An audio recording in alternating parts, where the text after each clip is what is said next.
Hello everyone, this is Mariam from Data is Good and thank you so much for joining with me today. I don't even count anymore how many times did my code break when someone else runs it. The strange part was it worked on my machine. That is where Docker saves the day. If it works on your machine, it will work on any machine.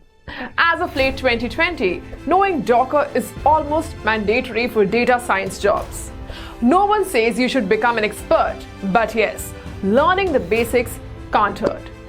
Today you will learn what Docker is and how to build your first container.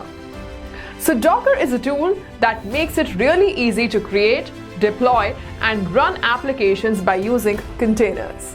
You can package applications with their dependencies and deploy them as a single package.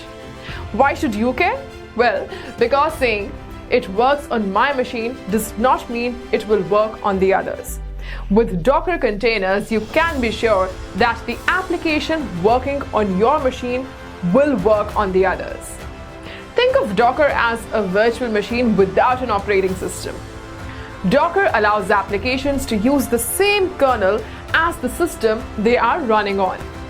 As a result, you get both increase in performance and a decrease in the file size. Win-win.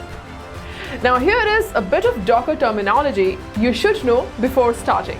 Number 1, container. A software unit that packages the code and its dependencies. Image.